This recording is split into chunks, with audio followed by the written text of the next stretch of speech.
Excuse me, I call this meeting to order.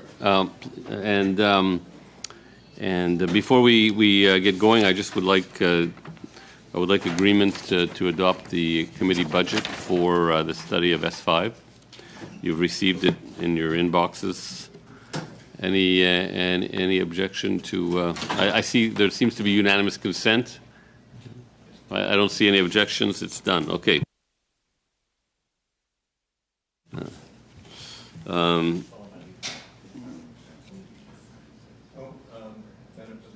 Pardon? Oui, j'arrive à ça. Là. C'est surligné en vert. Alors, juste pour vous dire, vous aviser. Just to advise you that according to the motion for, just want to make sure that technical tests were conducted and that we are ready to proceed with this meeting. For the first hour, we have Mrs. Sylvia Plain, environmental consultant. From the Canadian Environmental Law Association, we have Joseph Castrulli and Fede Leon. And from the Mining Association of Canada, we have Justina Laurie-Leen, Vice President, Environmental and Regulatory Affairs. Quebec Business Council on the Environment. Conseil patronal en environnement du Québec, we have Mr. Jean Piette, Chairman of the Board. Each group has 3 minutes for opening statements, and then we will begin rounds of questioning. We're going to begin with Mrs. Sylvia Plain. 3 minutes. Go ahead, please. My name's Sylvia Plain. I'm an Anishinaabe from Aamjiwnaang First Nation. We're located in southwestern Ontario.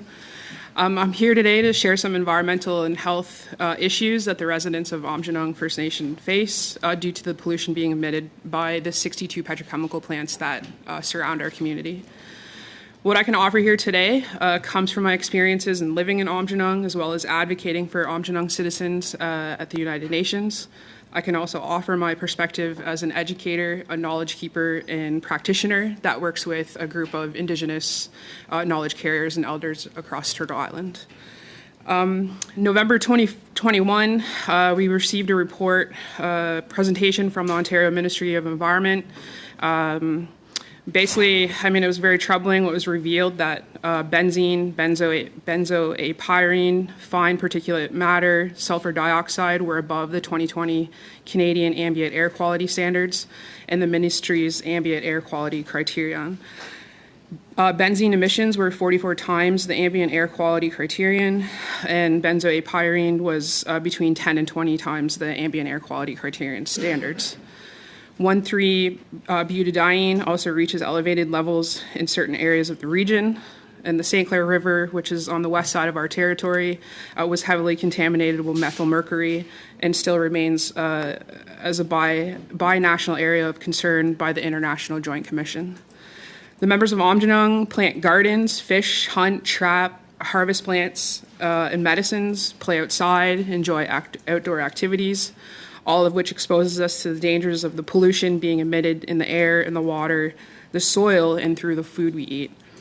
In our community, twice as many girls are being born than boys. Children in Aamjiwnaang are being born pre-polluted and continue to be exposed throughout crucial periods of their development. Some children are being born with deformities, face lifelong respiratory illnesses, have regular nosebleeds, asthma, and most recently, cancer is becoming a major concern due to the carcinogenic chemicals being emitted. Overall, Aamjiwnaang community members are denied basic human rights before they are born and throughout all stages of their life. With that being said, one must ask, who and what is the Canadian Environmental Protection Act actually protecting? In summary, Aamjiwnaang citizens would like to be included at the decision-making tables, to be informed and consulted without delay, and we'd like to see the fines collected by the polluters in Chemical Valley reinvested back into Aamjiwnaang. Furthermore, we would like to contribute our regional, gendered, and intergenerational knowledge to support all levels of government, ensuring that we are maintaining the highest standards of environmental air quality, water quality, and human rights. I'd like to say miigwech for listening and for the opportunity to bring forward our issues.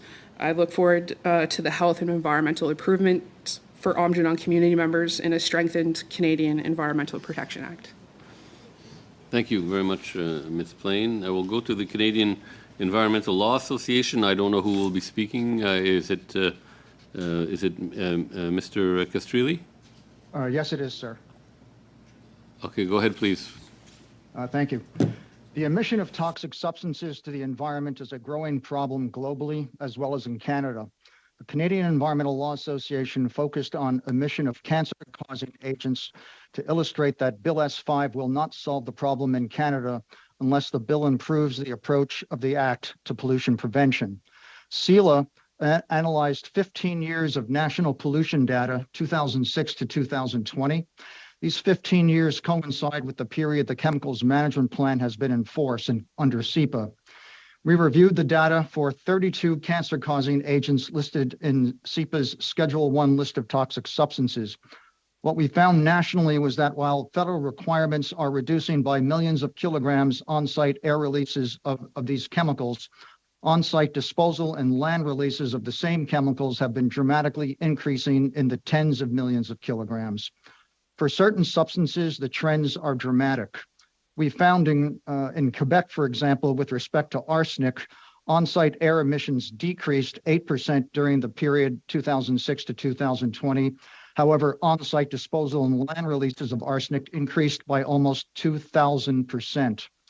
The bottom line, moving a carcinogen from one environmental pathway, air, to another, land, does not represent progress in protecting human health and the environment. It merely represents putting a different part of the environment and a different group of people at risk. What is needed is a strategy of prevention and elimination of Schedule I toxic substances from Canadian commerce to the maximum extent possible. This was the expectation for CEPA as described in a 1995 House Standing Environment Committee report. There are three things wrong with CEPA that Bill S5 does not correct on the issue of pollution prevention. One, pollution prevention is discretionary, not mandatory for toxic substances listed in Schedule I. This has resulted in only 1/6 of all substances in the schedule in the last 20 years having a pollution prevention plan. A rate that, if continued, will mean that all the existing toxic substances in Schedule I will not have a plan until the 22nd century. Two, pollution prevention is meant to control the creation and use of toxic substances. However, because of the approach that has been taken, pollution abatement has become the predominant measure employed by industry. That is, only emission concentrations of a substance are sought to be controlled.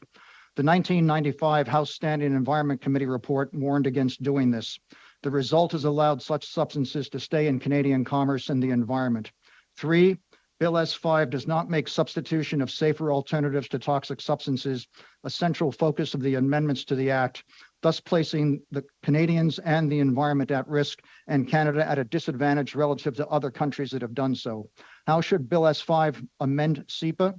One, make pollution prevention mandatory for all chemicals Canada has designated as toxic under the law and do not employ pollution abatement as a substitute for pollution prevention under Part 4. Okay. And two, enshrine analysis of safer alternatives to chemicals as a central pillar of CEPA. Thank you. Okay. We'll go to Ms. Lori Lean, please. Thank you for this opportunity to speak to you about Bill S5. I am Justina Lori Lean with the Mining Association of Canada. The mining industry is affected by several parts of CEPA, but we do not offer comments on amendments that we have little experience with. We see Bill S5 as generally well-crafted amendments that modernize and clarify existing enabling authorities. But we are concerned about the departmental capacity and resource implications of legislative changes. We urge you to be mindful that implementation of changes to the Act will require resources from departments already tasked with delivering on other priorities and struggling to deliver regulatory development and administration.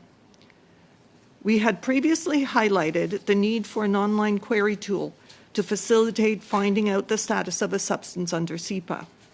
Senate Amendment Number 4 responded to our recommendation. And on November 4th, Environment and Climate Change Canada made available on their website a new tool that meets the needs that MAC had identified. This tool will increase transparency and amplify awareness and compliance. We continue to struggle to understand what the proposed list of substances capable of becoming toxic would do that is not already accomplished by other existing provisions of SEPA. The list is not tied to any consequent action. It is not integrated in the SEPA framework for managing substances. We recommend that this new list be removed or amended to require that listing of a substance includes specification of actions to be taken. We are concerned that Senate Amendment 15C moves Schedule 1, Part 1 away from focusing on substances that pose the highest risk towards legislating specific hazard characteristics. We recommend returning paragraph 77(3)(b) to the original wording and avoid limiting the flexibility of defining highest risk. SEPA applies to a very wide range of substances with diverse combinations of hazard characteristics and exposure scenarios. SEPA is technical and complex. As you consider Bill S5, we urge you to avoid hamstringing enabling provisions through excess prescription.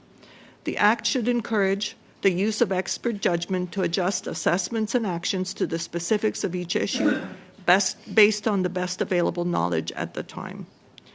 We would also urge you to avoid constructing provisions in a way that encourages litigation. Fear of litigation drives departments to focus on avoiding litigation rather than on protecting the environment and health. Transparency and parliamentary oversight would be more effective at stimulating progress. Thank you. Thank you very much. And last but not least, Mr. Jean Piet.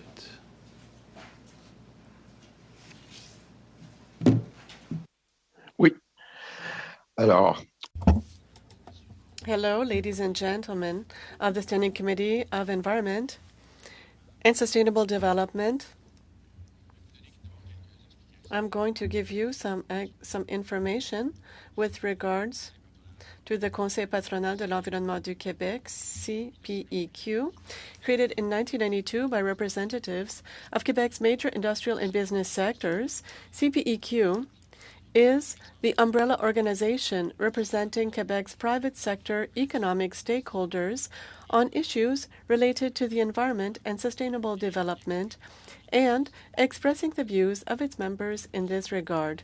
CPEQ's membership includes more than 300 companies and some of the largest associations in Quebec, which generate more than 300,000 direct jobs and have combined annual revenues of over $45 billion. In general, we welcome Bill S5, which we believe will more effectively meet the main objectives of SEPA 1999, namely the protection of the environment and the health of the citizens of this country based on an assessment of the risks associated with toxic substances. We believe, however, that some elements deserve to be clarified or further specified. First, the bill appears to broaden the scope of SEPA's toxics framework by referring to new concepts such as products, activities, and pollution. In new circumstances, we believe that the federal parliament should be cautious that an expansion of the scope of SEPA does not result in an encroachment on provincial jurisdiction. Furthermore, CPEQ wishes to emphasize its support for the inclusion of a right to a healthy environment in SEPA.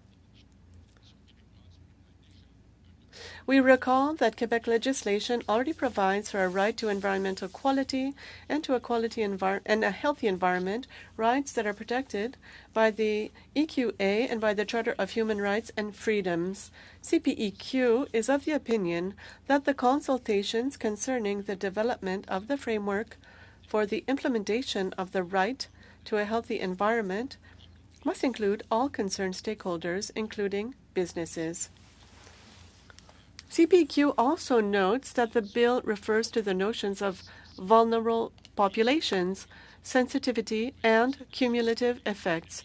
We believe that this should be clarified so that the scope of the proposed legislative amendments is well understood. Finally, CPEQ reiterates its support for S5, and we thank the committee for giving us this forum to present our views. Thank you. Thank you very much. So right away, we're going to go to the first round of questions. Mr. Deltel, thank you very much. And thank you to all my colleagues, and thank you to all our guests. I'm going to begin by speaking with Mr. Piet. Thank you very much for having participated and having shared, rather, your thoughts on S5. You just spoke about vulnerable populations, and you're saying that you would like to have more clarification. As it is written in the Act right now, what type of clarifications would you like to see added for this specific element of vulnerable populations? In the brief that we presented, can you hear me? Yes? Okay, yes, go ahead. In the brief that we presented, there are some elements that we find concerning. For example, we talk about groups of individuals within the population who, because they have greater sensitivity to exposure. The word sensitivity is a concept that is not well defined. We don't really know what this refers to. And we believe that this should be specified further. What does sensitivity mean? Sensitivity of a group of individuals. We would like to have a more specification so that we can better understand the scope of this. You also, in your presentation, spoke about the provincial jurisdiction. To be very careful, have you clearly identified an element in the Act that goes against this principle, this sacred idea of respecting jurisdictions?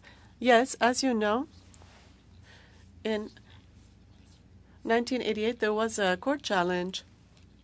The Act at the time was reviewed by 4 different courts, by 14 different judges, and on these 14 judges, 9 had found that this Act overstepped constitutional jurisdiction of the federal government.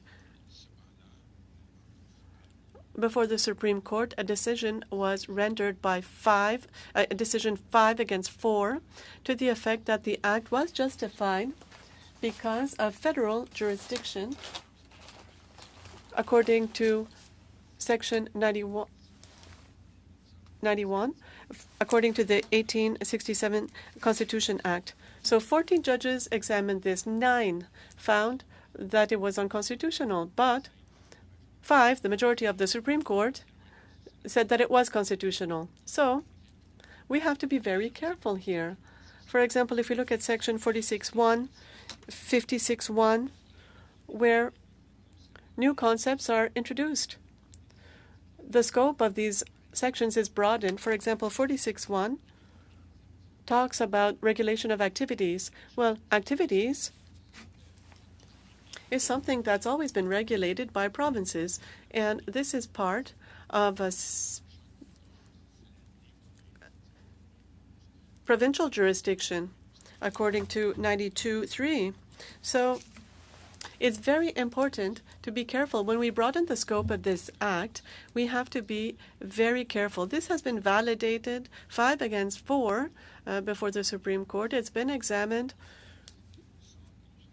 I don't know what they would decide today, but I believe that we have to tread carefully because provinces are active and they regulate activities according to provincial laws with regards to environmental protection. So this is a concern that we're sharing with the MPs. Thank you very much, Mr. Piet. That was very clear. Leanne, you'll be welcome to your House of Commons. You talked about the list earlier, so you have some concern with the list that the government is tabling in this bill. So can you explain a little bit more what is your concern with that? Essentially, we tried to flowchart sort of how the decisions are made, and you arrive after an assessment to a decision, do you put it on something on Schedule 1 or not? And if you look at it from the official standpoint, if you put it on Schedule 1, you immediately trigger obligations, time limited, you must develop risk management, you have a clock ticking, or you can put it on this new list and do nothing at all. And you can imagine in an overworked environment, what would you do? So you end up on this list with nothing happening. If it's truly of concern, then are you going to monitor it? Are you going to research it? Are you going to check toys coming in at the border? What are you going to do if it's truly something of concern? And frankly, I don't know how you would prove that a substance shouldn't be on the list, because everything is capable of becoming toxic in the SEPA definition. So that's our concern. We think it kind of dangles there without doing anything that can't be done by other provisions in the Act. Much time? Okay. Just to clarify, so would you suggest to erase this article, or would you suggest to amend it in your way? Ideally, I think it should be removed, because it's always concerning when the explanation of what it's for keeps changing and that isn't clear. But we respect that the government may have an intent, or Parliament. So as a minimum, amend it so that if you add something to the list, you're going to say to the public, this is what I'm going to do. Okay. Mr. Weiler. Merci beaucoup, Monsieur le Président, et je veux... Thank you, Mr. Chair, and I'd like to thank the witnesses for being here today. I would like to ask Mr. Castrilli. You mentioned in your opening comments concerns about the timelines for toxic substance assessments, given the current pace of such assessments that are taking place.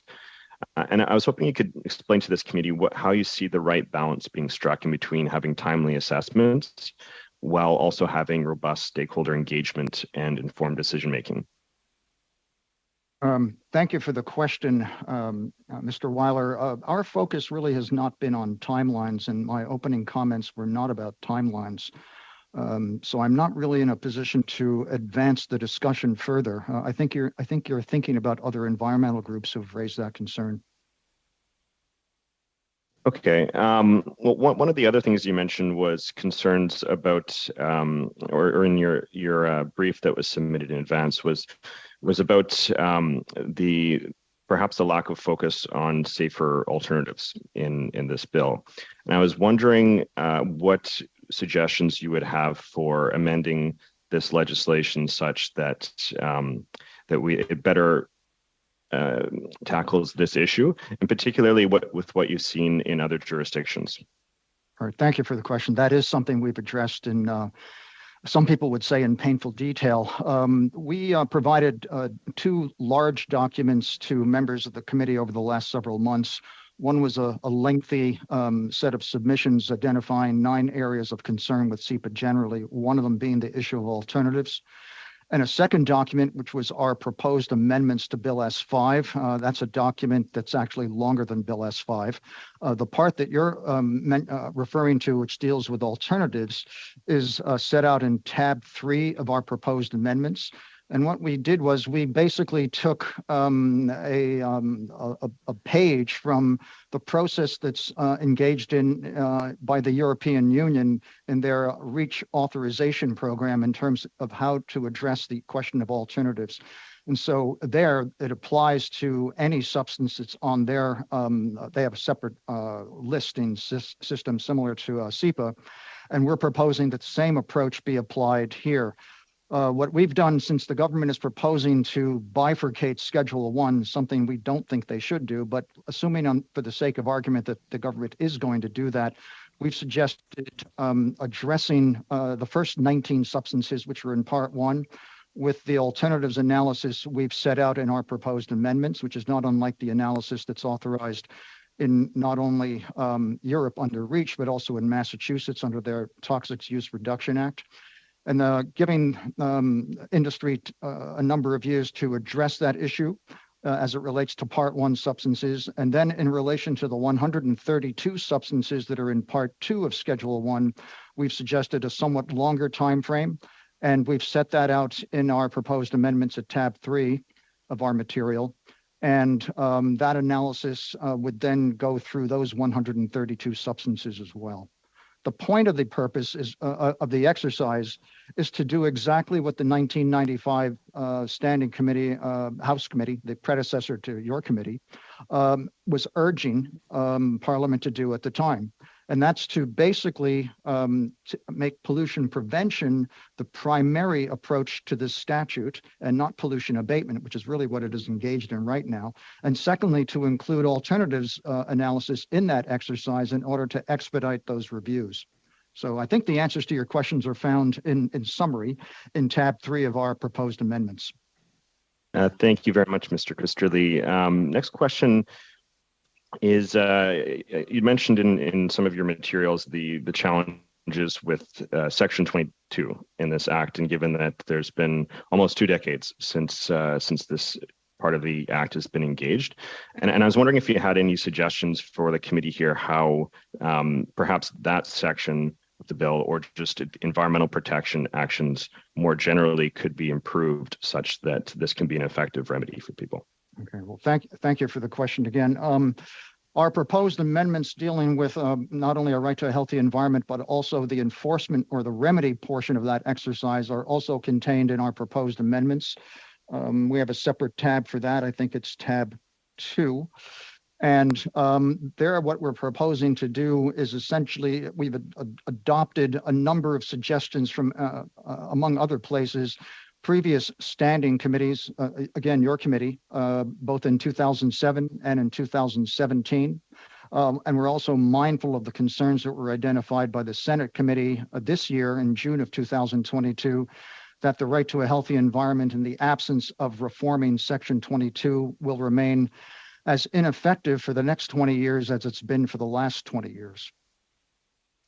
So you'll find the answers, you'll find the statutory language we propose at tab 2 of our proposed amendments. Thank you very much. And last question I'd like to ask to Monsieur Jean Piet. There's been some discussion about labeling provisions in CEPA so far, and I was hoping you could discuss the risk of duplicating regulatory regimes for product labeling that already exist under the Canada Consumer Protection or Product Safety Act, if any labeling measures were pursued in S5. Malheureusement, le temps est écoulé, mais vous pouvez toujours. Unfortunately, your time is up, but this question might be answered during the next round. Sorry, Mr. Piet. Mrs. Posey? Thank you, and thank you to all our witnesses for being here. My questions would be for the representatives. I'm not sure if it's Mr. Castrilli or Fede de Leon. You're talking about the inclusion of a definition. Could you explain to us what are the benefits of this add-on? Thank you, Madam Posey, for your question. In our proposed amendments, we have a number of definitions for terms that are in Bill S5 that are not defined. So, for example, non-regression appears in Bill S5, and a number of other provisions or terms are identified in Bill S5 but not defined. What we've done in our proposed amendments, which are found at tab 1 of our proposed amendments document, is define terms such as those. We've also included definitions for some of the alternatives analysis we want seen as part of a expanded pollution prevention regime. Je m'excuse, Monsieur Castrilli. I'm sorry, I'm going to interrupt you, but I would prefer for you to speak to the benefits. What would be the benefits of these definitions that you have under tab 1? What does this do to improve the bill? The reason why well, let me begin by an obvious fact. Number one, CEPA is an extremely complex statute, both scientifically and policy-wise. And what's important for those who will be compelled to interpret it over time, whether that's the regulated community, the non-government organization community, the general public, and also especially the courts, is a need to understand what is being pursued by the language Parliament has used in any particular provision. Anything that helps Parliament and anything that helps the courts better understand what Parliament wants to do should be welcomed, and that's the purpose of definitions. Judges and administrative tribunal members don't like to have to guess about Parliament's intention, and the more detail and the more information you can provide as guidance, the better decision that will result. Je vais vous poser deux petites questions. I'm going to ask you two short questions. I would like a yes or no answer. Earlier on, you said that it was insufficient. So do you think that the industry lobby contributed in guiding the elaboration of this bill, yes or no? Sorry, is that a question to me? Oui, oui, toujours. Yes, yes, for you. I have no comment on whether the industry influenced the drafting of this bill. All I can tell you is when I read the words of the bill itself, whether I find them satisfactory as a Canadian or not, and as a lawyer or not.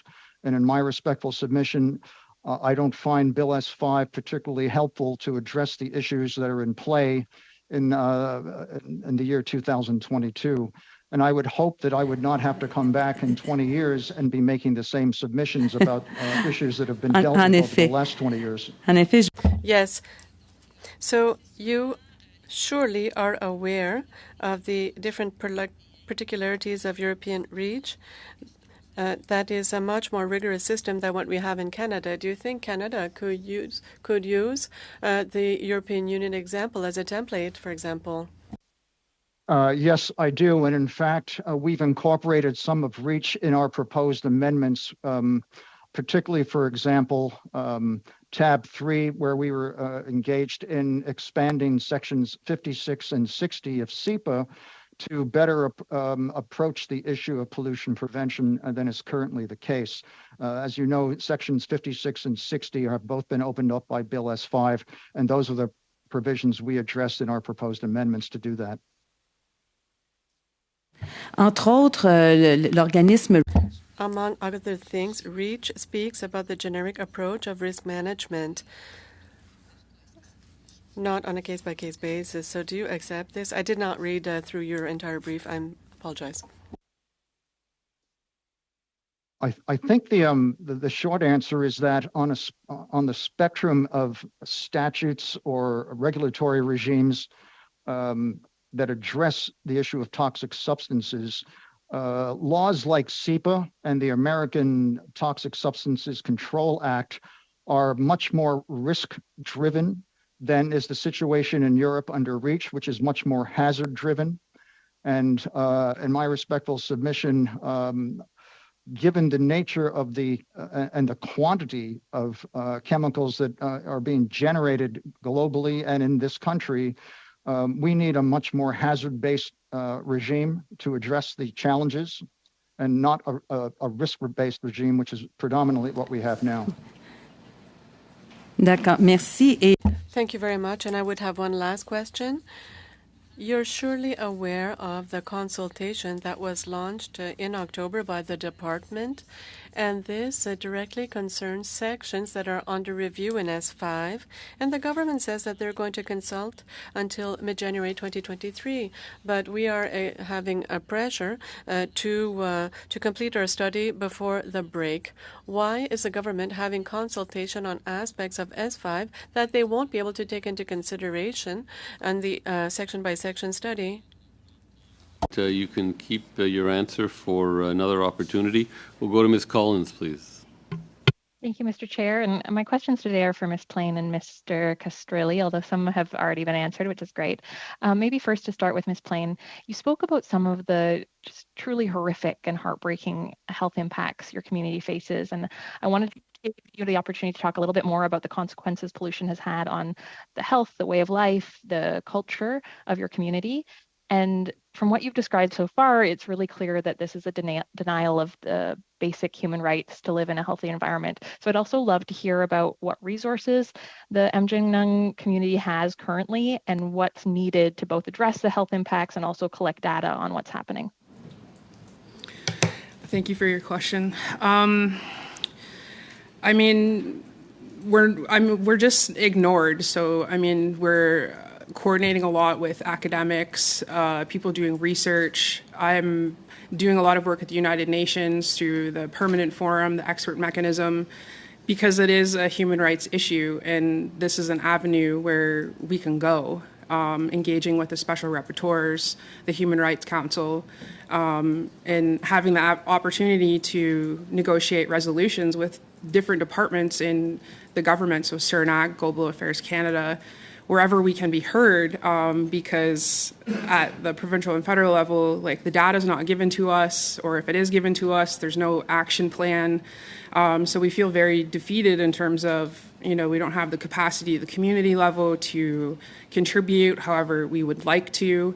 I feel like there's a lot of options available, but it's like we're out of sight, out of mind, and we would like to, because we have that data, we have intergenerational data, we know what's going on, we can provide that data extracted through our land-based activities, our oral traditions, and we've developed our own, environmental assessment processes, and we can articulate our Indigenous knowledge at science tables.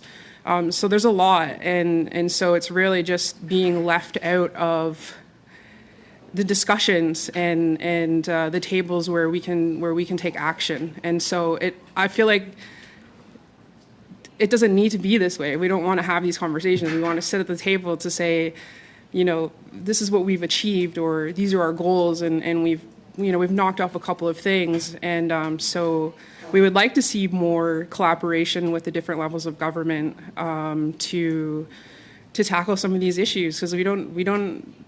Why should we have to go to the courts? Why should we have to go to the Human Rights Council? That's just above and beyond. I feel like Canada has a much higher standard overall, that this is an opportunity for these things to be fixed. Thanks so much. Can you talk a little bit about the impact that enforceable air quality standards would have for your community? I mean, right now it just seems really flexible for the industry companies to keep polluting and to exceed the levels. I just feel like if there was something firm in place where they knew that they were going to be held accountable, would they be testing the limits? And I've stated to you before, it feels like we're a test site. It's like, let's see how much we can pollute and get away with, and then through the data of the different generations of the community members, it'll show through. It shouldn't be that way. And we've, the special rapporteur in a recent report published by the 49th century session of the Human Rights Council, Mjingnung is classified as a sacrifice zone. I mean, that's really what we feel like. So it shouldn't get to that point. There should be more accountability to the industry to produce the results of their chemicals, have action plans, reinvestment plans. There's a lot, and we're just a small example of many issues that are faced by vulnerable populations, Indigenous populations across Canada. So we're just fortunate to be able to. We seem like ground zero as the worst case scenario for Canadian environmental issues. We don't want to do that. We should be an example of how you can fix that and how we can collaborate together. Thanks so much. And clearly CEPA has not been effective at protecting your community. You've taken your concerns to the United Nations. Can you talk about any other changes to CEPA that are needed in order to make a real difference? Well, I guess, there is an acknowledgement of the importance of Indigenous knowledge, so our traditional ecological knowledge or Indigenous knowledge. Like I said, we have environmental assessment processes. We have data that we can contribute, and I feel like if there was something in there to support that, whether that's through funding or maybe regional kind of agencies to bring together experts to utilize that. We can be contributors to the other Environment Canada offices. So, and that's something that we fight at other tables and other pieces of legislation, is to include our knowledge. And we have our own science and technology. And I've seen success stories of that taking place, utilizing traditional practices in collaboration with science. In the Yukon, for example, in the intertribal watershed, really great programs coming out, really great results. And so it's just a matter of seeing what's on the other side. If we make that decision to invest, what are the benefits that can come out of it? Merci. Le temps est écoulé. Thank you. Your time is up. For the second round, for the two panels, I'm going to reduce the time allotment by 20%, as we did on Tuesday, so that we're able to end on time. So it will be 4 minutes, 2. And so, Mr. McLean, 4 minutes. Chair, and thank you for the variety of witnesses here. I'm going to start with Mr. Castrilli, because one of the things you said really struck home for me, and that is the fact that we want to deal with the definitions in this legislation as opposed to having this interpreted in courts. And it's something I've said at this committee numerous times as well. And you did give some examples of things that need to be further understood before we just throw them into the courts for discussion at that point in time. But you did go into some detail here on some of the proposed amendments you talk about. You talked about the constitutional effect of dividing the schedule into Schedule 1 and into two classes, Part 1 and 2. And that's, I think, from 2007 Standing Environment Committee report you refer to here. And I'm a bit of a skeptic on that, so I'd like you to enlighten me a little more, please, because if I asked for a constitutional lawyer or something, I think I'd get 6 different answers at this point in time, and I really appreciate what you have to say about how we're going to have a constitutional battle. Who are those people that are going to challenge this constitutionally, and what would be the basis of the challenge? Mr. McLean, thank you very much for the question. I think the best place to start is that, as you may know, there are already 2 challenges in the federal courts challenging the plastic manufactured items designation proposed, or actually in effect, pending the results of the federal court cases, brought by an industry coalition concerned about that designation. That case was the first of those 2 cases was actually brought a month after Bill C-28, which is the predecessor to Bill S-5, was tabled in the House of Commons or in Parliament generally.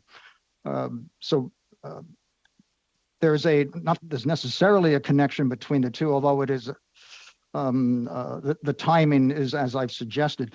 The basis for their concern, as I understand it from reading the filing, the notice of application, is that the constitutional foundation for SEPA is based on Section 9127 of the Constitution, Act 1867, the criminal law power.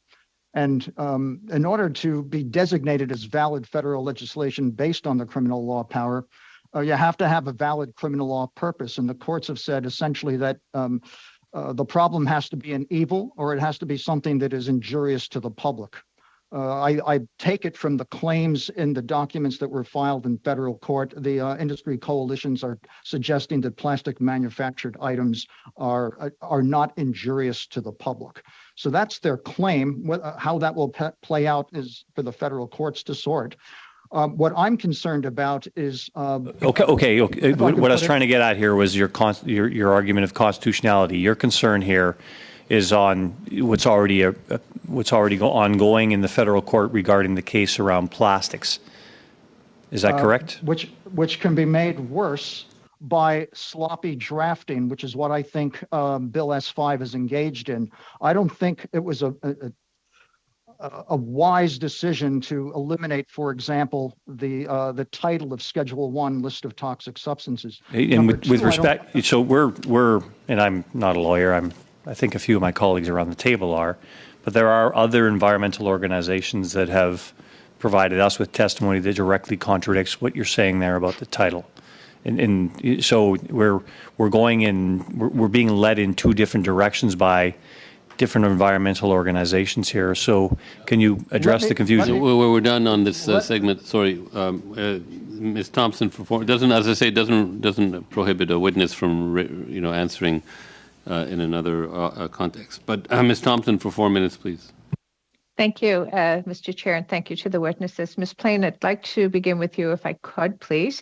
You have stated, I believe there's some documents that I read, that you would like to see improved enforcement tools in SEPA to support the proposal for the right to a healthy environment.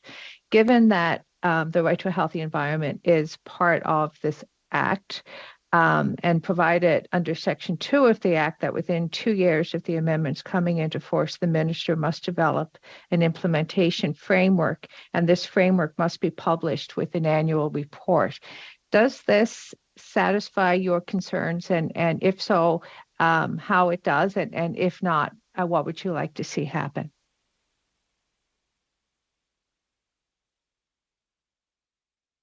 Oh, I have to press it.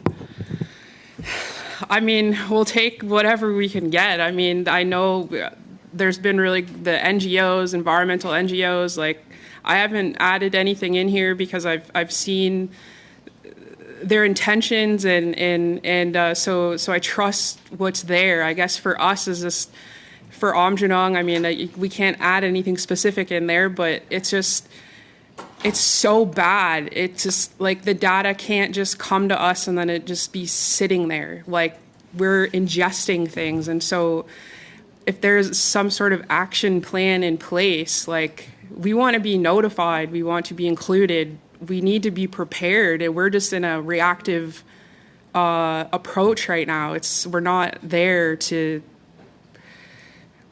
we're just not even warned really. Most of the time we don't even know. So I don't have anything specific on that portion of it. I'm just really pleading that it's bad, and if you can strengthen any section of it to make things move, we don't want to be sacrificed. We want to be a part of that and to be cared for, to be thought of, to be protected if that's the intention, and to see our future generations continue the fight, but not have to fight as much. If that's all I could really offer is that we're going to ask for whatever we can to strengthen that, and hopefully through what I've shared today is that you're hearing where different parts can be strengthened and the implications of what is not currently working in SEPA for us. It's a failure. Otherwise, I feel like we wouldn't be coming here with these issues. Yeah, I'm sorry I can't answer that in full capacity, but it's really just a plea of we're ground zero. This is not protecting us, and not only that, we're not thinking about ourselves only. I mean, there's specific groups like widows of the plant workers. There's the workers that work there. There's people in Canada and the United States. There's people downriver. We're coming here thinking about all of these people because Amjinong is a much bigger. We signed the Treaty of Detroit. When we think about Amjinong, it's so much bigger. So that's what we have in mind when we come and we do this work. Thank you. Thank you, and I really appreciate that you're here today. And I realize this has been a very lengthy process. Have you been engaged in consultations during the number of years that SEPA has been working through the government, both from committee, the House, and then the Senate? In 15 seconds, please. I have not, no. I'm in different meetings, like with Chiefs of Ontario or Amjinong, but officially, no, I've not participated in the consultation process. Merci, Madame Posé, 2 minutes. Thank you, Mrs. Posé, 2 minutes. Thank you, Mr. Castrelli. Mr. Castrilli, a consultation is ending in mid-January, and we will not be able to take into account the considerations of the result of this because we're being pushed to complete our review right now. Do you have anything to say on this? Well, this is a statute that gets amended once every 20 years. It's most likely that this statute will, in a material way, not be back before Parliament until sometime in the 2040s. We've identified 9 areas of concern with this statute, some of which go back to the early 2000s. I think it's incumbent upon Parliament to get right what's wrong with SEPA right now, because we may not have an opportunity to do so in 20 years. And therefore, I think Parliament needs to take all the time it needs to get this right. Ah bien, merci. Je suis tout à fait d'accord. Thank you. I completely agree with you. We should take the necessary time to do things well. Mr. Piet, I have here with me a letter from 2 of your colleagues, Mr. Lauzon and Mr. Duluth, and this is a text on the bill and jurisdiction. Do you think that this could have negative incidences on Quebec businesses in the environment sector? In 30 seconds, please.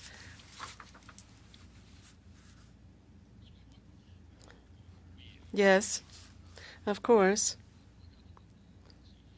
When we draft legislation, and I myself have been involved for almost 20 years during my career doing this, we always have to be very careful to avoid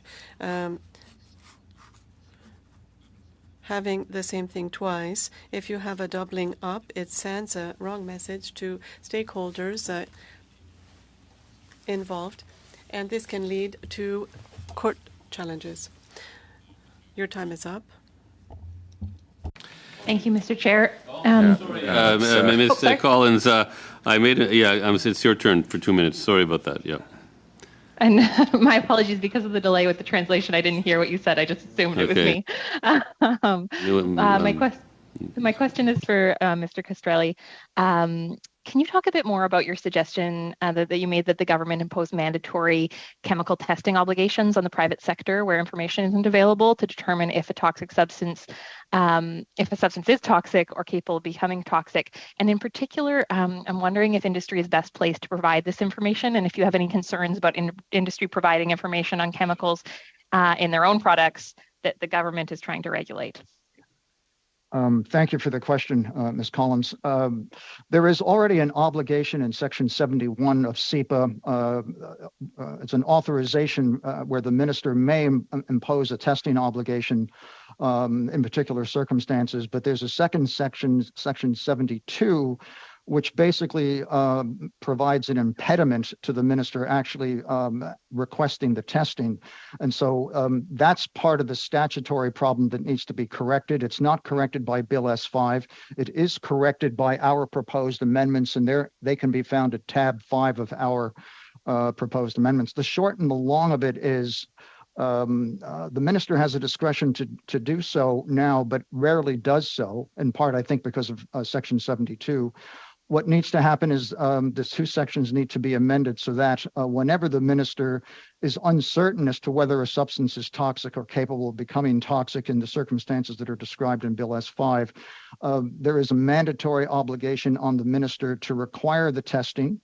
And that can happen one of 2 ways: either require the industry to do the testing, or else require that the industry pay for testing that's conducted either by the government or an outside independent laboratory.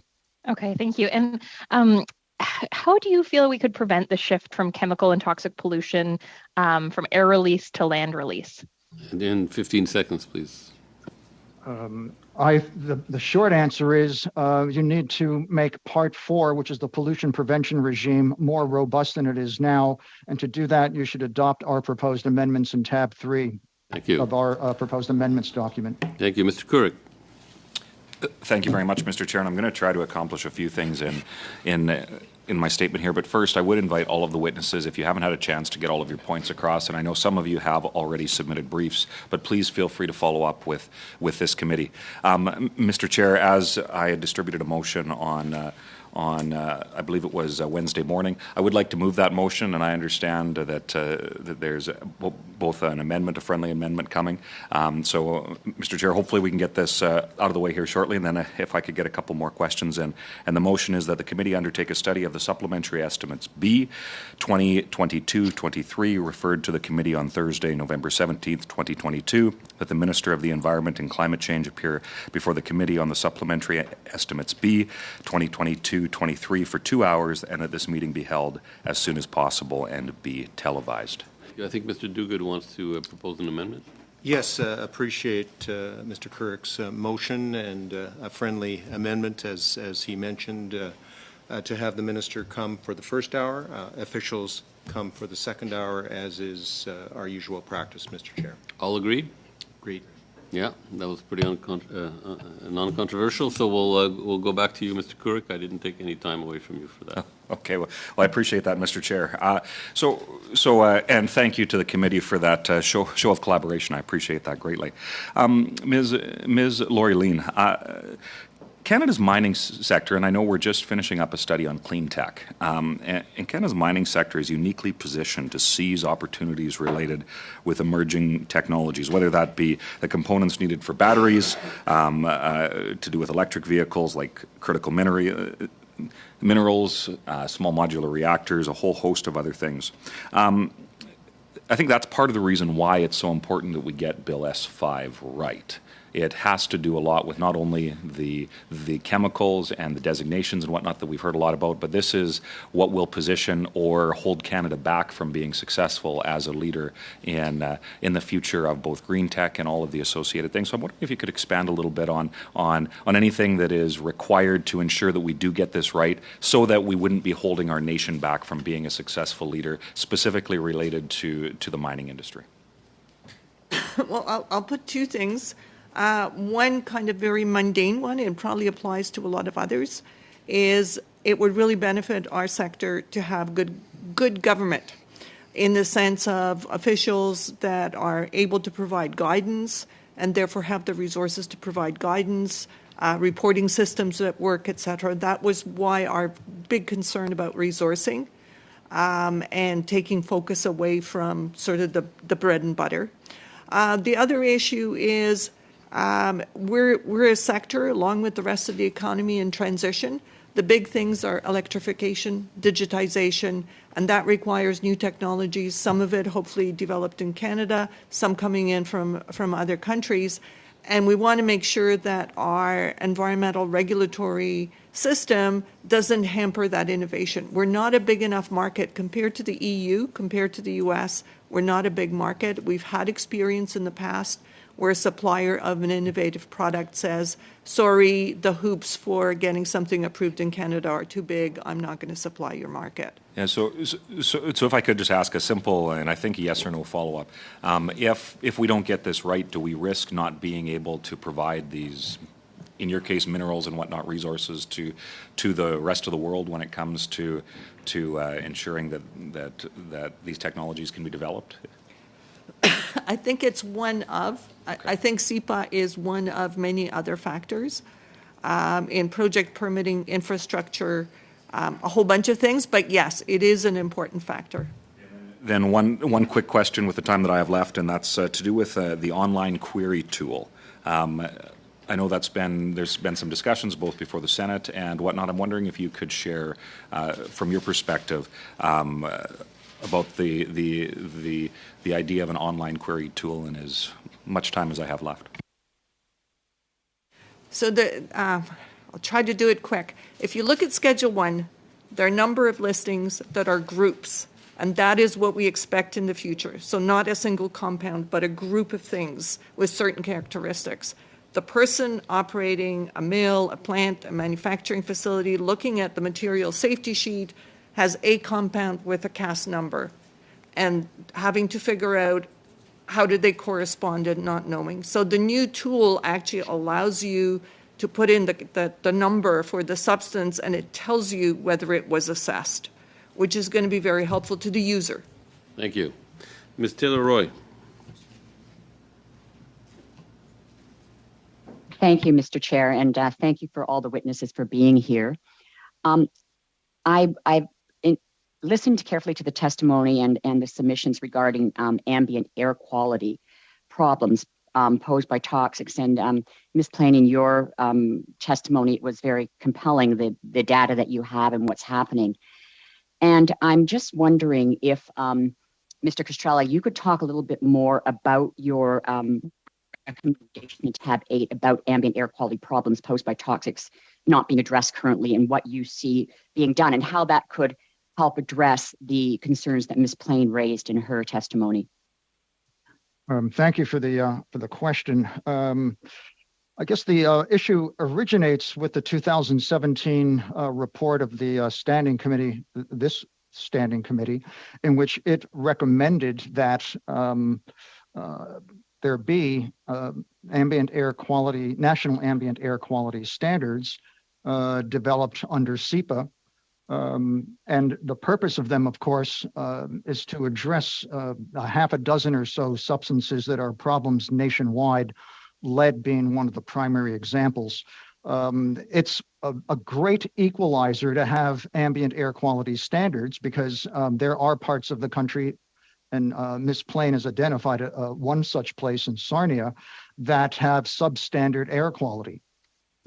If we had a set of national standards, we could redress that kind of problem for vulnerable populations like the population she's describing. One thing we have to do, though, is we cannot rely on the standards which currently Canada has, which are issued under sections 54 and 55 of SEPA, because they're simply non-enforceable objectives, number one. And number two, some of them are as much as 4 times less stringent than their counterparts in the United States. So we need robust standards, and we need them to be enforceable, and we'd begin to address problems like the ones that are being discussed here today in Sarnia. Okay, thank you. Yeah, I also noted that one of the other groups, I think it was the coalition of the ENGOs, had brought up the idea of putting in a specific reference to enforcing ambient air quality standards in the right to a healthy environment. Do you think this would be helpful to ensuring that this is done? Well, I'm looking at their submission, and the way it's framed, I don't think would be very helpful. I understand the intent, but it's not good enough. The problem is that it simply indicates that as part of the discussion about the implementation framework, there's a suggestion that there be specification of the actions the ministers will take when ambient air quality standards are exceeded. Well, since ambient air quality standards are not legally enforceable now, that phraseology would not get you anywhere, number one. And problem number two, as I said at the outset, some of Canada's ambient air quality standards, which are really guidelines, some of them are as much as 4 times more lenient than the American standards. So we need better standards, and they need to be legally enforceable. And while I understand their suggestion, it's not really going to get us where we need to go. Okay, what we need to do is what we suggest in my part, tab 8 of our tab 8. Okay, thank you. And in my remaining time, I wanted to turn my questions to Ms. Plain. She's still here. Yeah. Ms. Plain, yes. Okay. It's really Ms. only Plain. time for a comment, really, Ms. Taylor. Oh, I was just asking how we could help for, obviously the development of the implementation framework is important in terms of how we move forward. What could we do, or how do you see yourself being involved in that, being able to be involved in that, and what would it take for you to feel like you have participation in that? And if there's not time to answer it fully, perhaps you could submit something to us, because I feel like your participation is very important. We're really over. So if you could submit a letter of some kind, it will be circulated to the committee as to how you feel you can be engaged in the framework. Yeah, I plan on submitting a brief that directs to resources, but also some recommendations on how I feel Amjadon can contribute. Thanks so much. Thank you. Thank you to all the witnesses for another fascinating discussion. These have been really insightful, substantive hearings.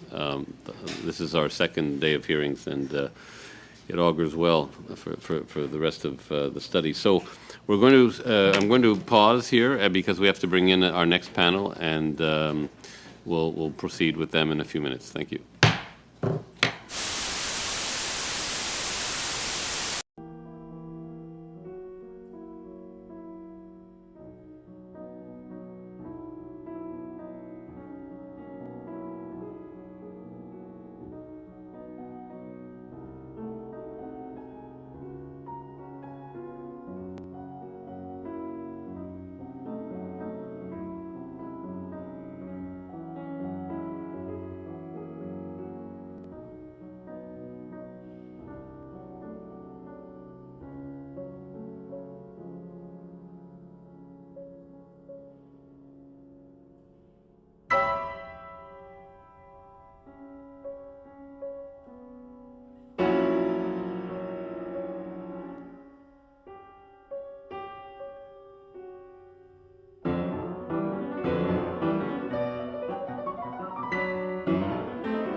Hello to our next panel.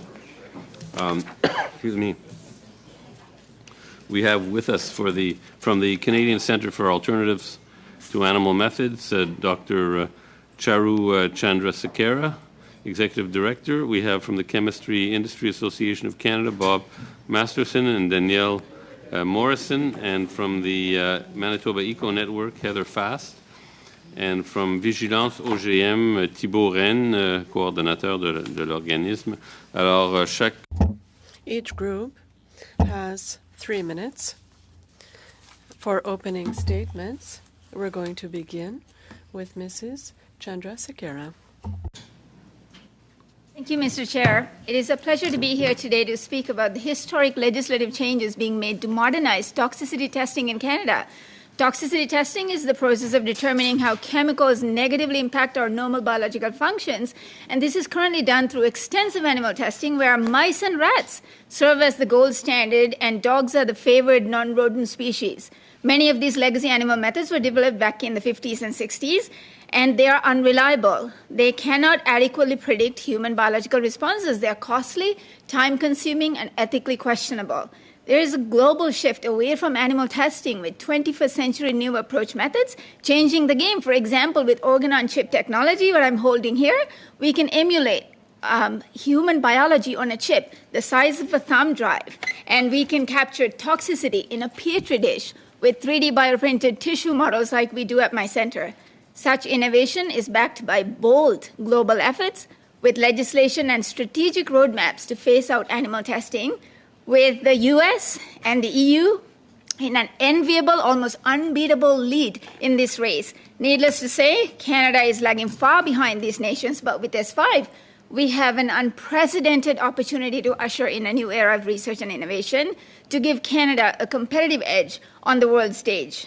As you will see in my brief, it is critical to strengthen the laudable amendments made in the Senate, adopting the language that enforces the use of practicable and scientifically justified non-animal methods to prioritize animal replacement, and the timely incorporation of these methods into regulatory risk assessment to be complemented with a national strategic roadmap and sustainable funding for the Canadian Centre for Alternatives to Animal Methods to catalyze our domestic efforts in partnership with Health Canada and Environment and Climate Change Canada to meet the government's goal of ending toxicity testing by 2035. I represent Canada's national hub and the international interface with a seat at the table in an international consortia in alternatives to animal testing. And the last time I gave a talk at the European Commission in 2019, I talked about how we still lack legislation and funding commitments in Canada. And the number one question that I got was, why don't Canadians care? And to this day, I don't have an answer. And next year, in August 2023, my center will be co-hosting with Health Canada and Environment Canada the largest, most high-profile international conference in this field.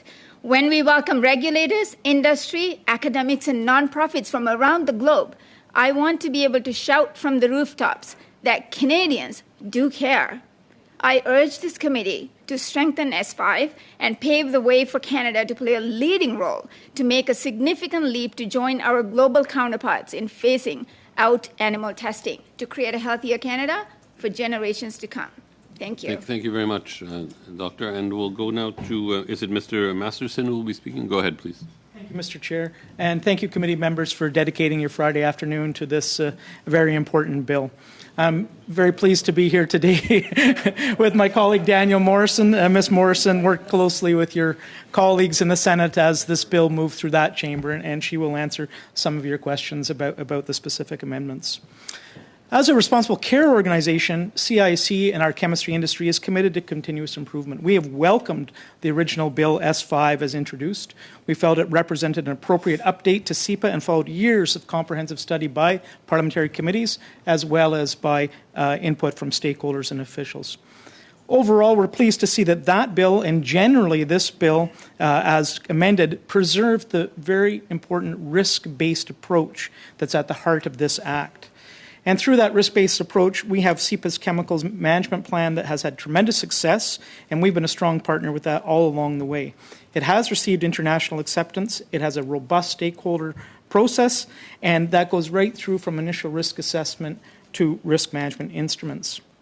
And given that the original purpose of the chemicals management plan was to inform Canadians and create improved confidence in the chemistries that are in commerce, we support those amendments that reinforce principles of transparency and public participation. This includes the legislative recognition of a right to healthy environment, the new provisions that allow any person to request the minister assess a substance, and the creation of a searchable electronic database for domestically used substances. At Tuesday's meeting, we were also pleased to hear that Dr. McDonald didn't have any strong concerns about the renaming of Schedule 1. With the chemicals management plan nearing the end of its third phase, this bill is going to make important changes that will continue to guide decision-making over the next decade and will allow for innovations such as those talked about by my previous presenter in terms of testing methods. And that's really one of the questions at the heart of this is we have to make sure we've enabled and preserved the ability to introduce innovation into the Canadian economy.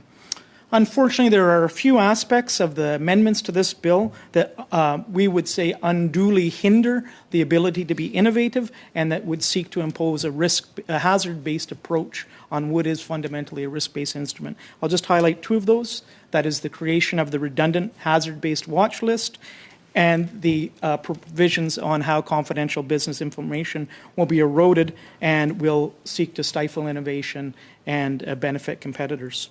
So we look forward to the discussion and answering the wide range of questions you have. As mentioned throughout today, this is indeed a very complex bill and a complex set of amendments. Thank you. We'll go now to Ms. Fast from the Manitoba Eco Network. Good afternoon. Thank you for the opportunity to speak with you today.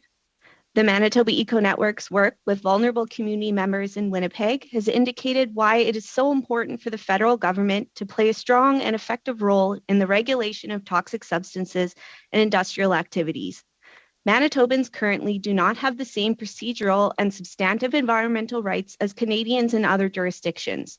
Weaknesses in provincial and municipal legal requirements prevent community members from participating in the investigation and cleanup of toxic substances. Manitobans are excluded from enforcement activities and lack access to a range of important information. This puts environmental advocates, impacted citizens, and vulnerable populations at a huge disadvantage when seeking protection of their health and surrounding environment, and limits Manitobans' access to environmental justice. As a result, we have focused on potential amendments to Bill S5 that could strengthen the protection of vulnerable populations and ensure all Canadians have access to the legal tools needed to facilitate access to environmental justice. The recognition of environmental human rights at the federal level for the first time is an exciting outcome of Bill S5.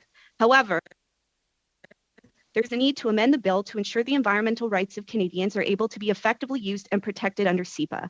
Bill S5 should better align with Canada's international commitments and use terminology that better clarifies the scope of environmental rights. For example, the UN General Assembly recognized the right to a clean, healthy, and sustainable environment in a resolution this past July, which Canada supported. Similar clarifying language could be used in Bill S5. Proposed limitations on recognized environmental human rights in Bill S5 should also be removed. The recognition of environmental human rights in other jurisdictions in Canada and in 193 countries around the world does not include limitations on the right, so it's unclear why we need them in CEPA. Corresponding public funding provisions should also be included in CEPA to reduce the financial barriers that often limit community engagement in court processes and independent testing procedures needed to protect environmental rights. Finally, in order for Canadians to effectively leverage their environmental rights under CEPA, there's a need to address long-standing problems with Section 22. It's disappointing this significant barrier has not yet been addressed in Bill S5, but there's still time. We recommend the committee adopt proposed recommendations from organizations like the Canadian Environmental Law Association that would operationalize Section 22 and improve public access to environmental justice at the federal level. Bill S5 is an important opportunity to improve Manitobans' access to environmental justice and help fill legal gaps in our provincial regime regulating the use and cleanup of toxic substances. To achieve this outcome, the purpose of Bill S5 and CEPA should be to protect the environment and people from harm. We ask that you reform Bill S5 to improve environmental protection and access to environmental justice for all Canadians. Thank you. We'll go now to Mr. Wren from Vigilance OGM. Oui, bonjour. Tout d'abord. Hello, and thank you for the opportunity to present the thoughts of Vigilance OGM to this committee. We will limit ourselves to Part 6 of CEPA on animate products of biotechnology. As you know, Quebecers were the first in the world to consume a genetically modified animal, namely GM salmon, in 2017. It's not insignificant. They were the first in the world, and without their knowledge, there was no fanfare from Aqua Bounty at the time, and there's been complete silence ever since, as their plant on PEI produces several tons of salmon annually that ends up on our plates, and this without our knowledge. To overcome the lack of transparency of biotech companies, I'd not surprise you by saying that our first demand must be the mandatory labeling of all GMOs, as is the case in over 64 countries in the world. Second part, after more than 23 years of waiting, Bill S5 proposes only minor administrative changes to Part 6. This does not improve the assessment process for GMOs. We would like to see 3 major changes. 1. Mandate consultations to obtain a free, prior, and informed consent of First Nations who may be affected by GMOs. As you know, salmon is a highly symbolic species in virtually all First Nations across Canada, and they were not consulted.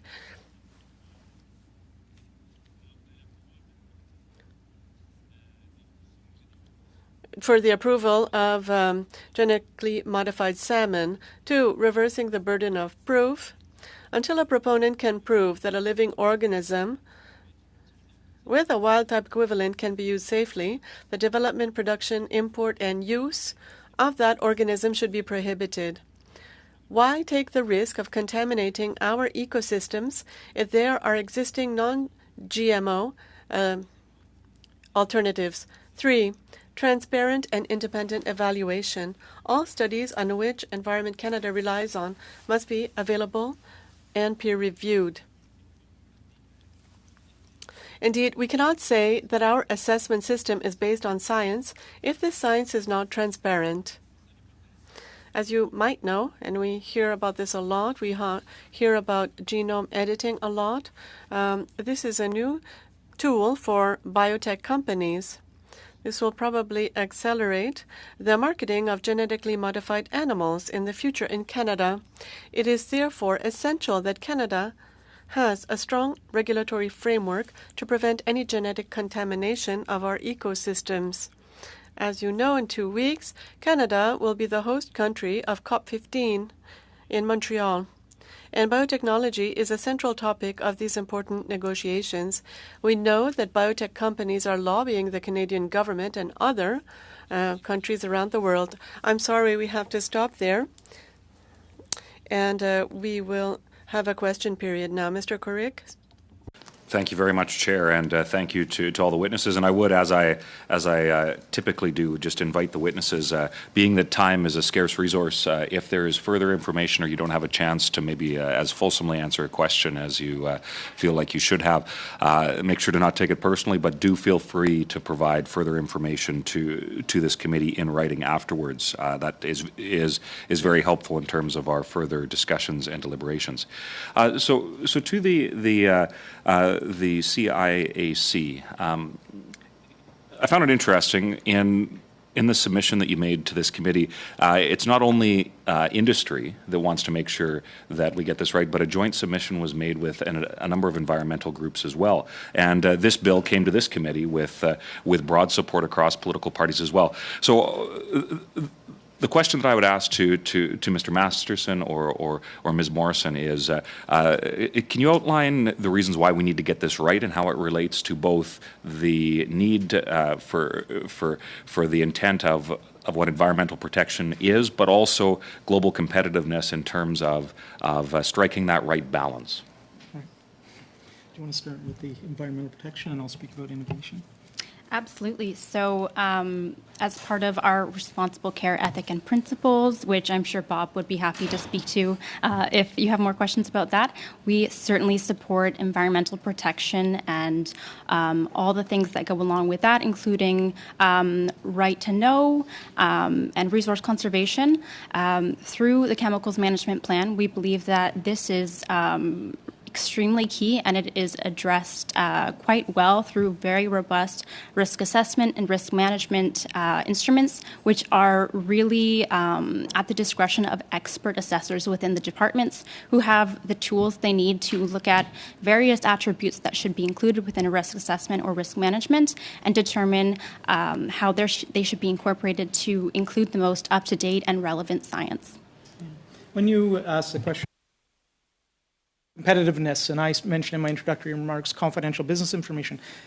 It's important to note that we do support the public's right to know. That's absolutely clear. But at the same time, many don't know chemistry is one of the most innovative industries around. And one quarter of all patents granted in the U.S. every year are in the business of chemistry.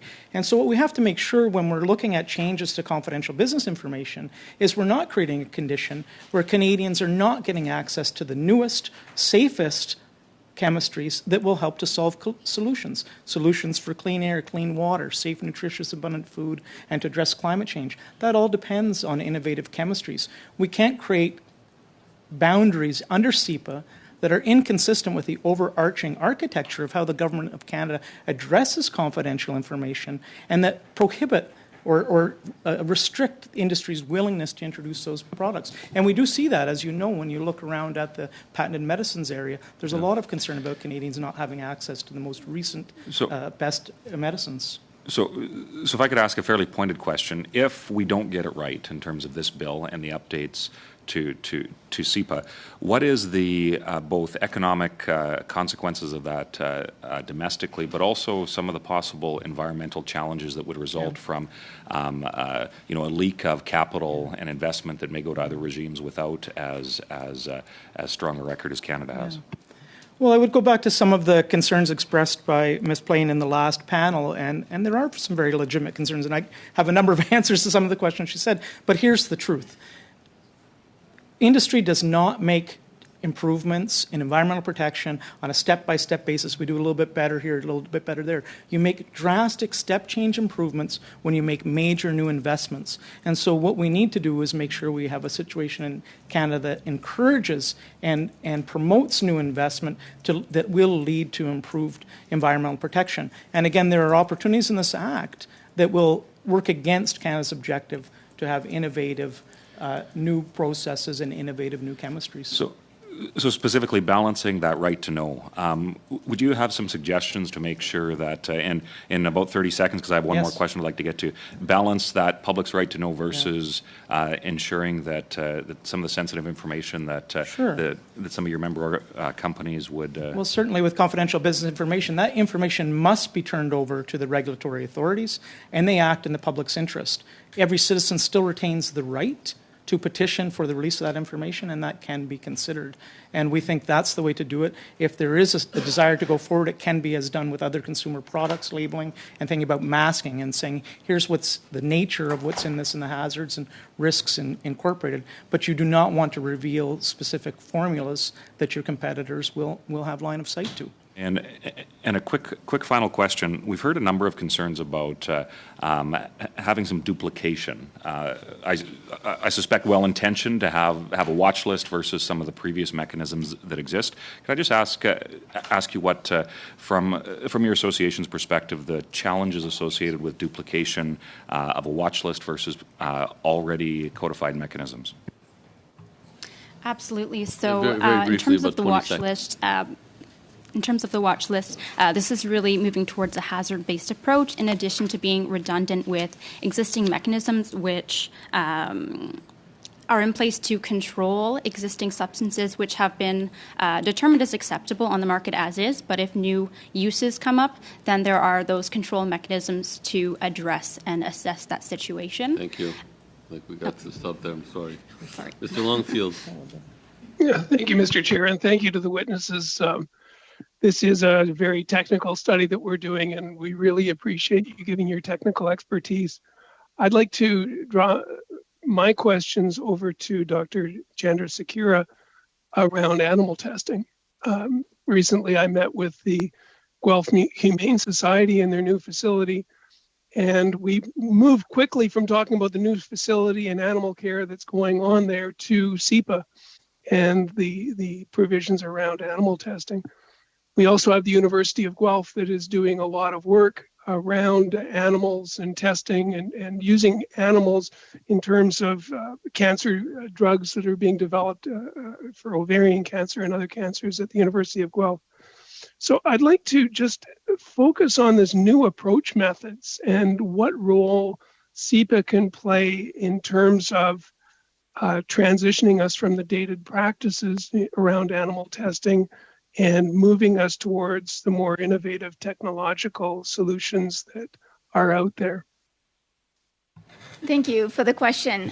With new approach methods, the world is burgeoning with these methods right now, and this is our opportunity to really put that into law in writing that we need to start using these methods until these methods go into regulatory acceptance. And this is one of the bottlenecks in the field in every country, really, that we have all these amazing technologies that are better predictive of human biology being developed, but they are not being incorporated into regulatory risk assessment as fast as they should. So if we could strengthen our language and not leave any space for interpretation or misinterpretation, to really solidify that we need to, at every opportunity we can, replace and reduce the use of animals with practicable and scientifically justified methods and put them into our regulatory risk assessment process. That would get us a long way. And when you're thinking about perhaps, revisiting this bill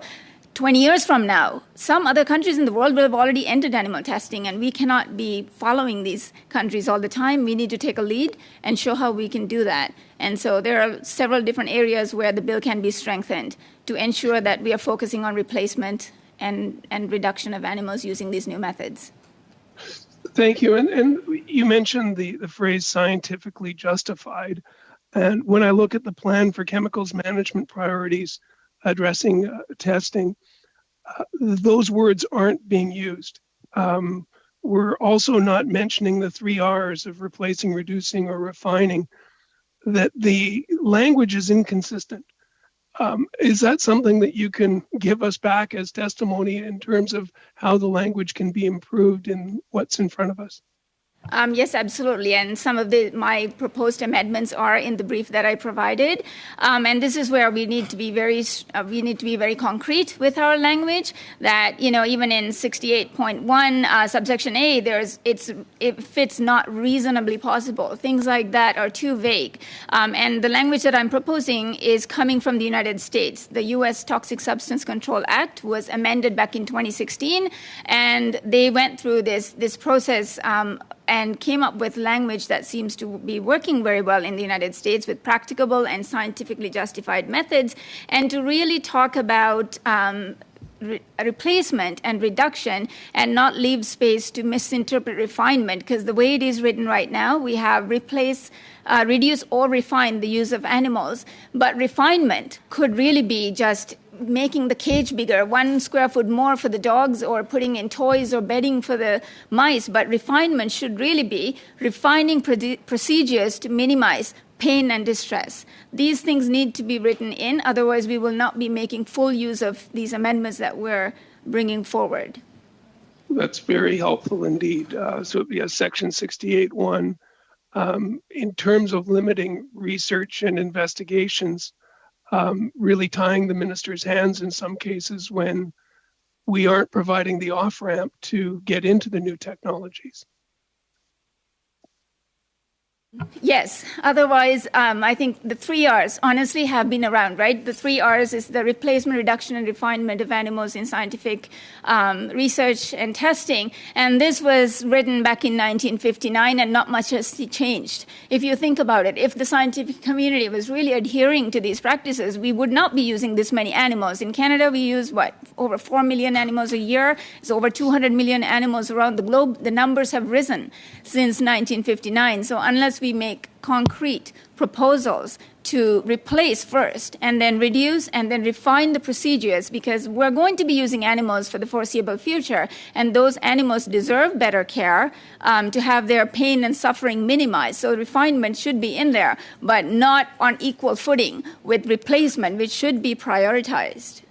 So one caution I put out is getting too prescriptive in the act, and that maybe through enabling legislation or regulations that these are items that the act can point towards and then have those details handled in another way. Would that be a fair comment? That would be a fair comment if you could put in some language there that requires the timely incorporation of these methods into regulatory risk assessment. Then I think that it will be more of an incentive to really focus on reduction and replacement while working on other ways to make animal lives better. Thank you. Very helpful. Thank you. Madame Posey. Oui, merci.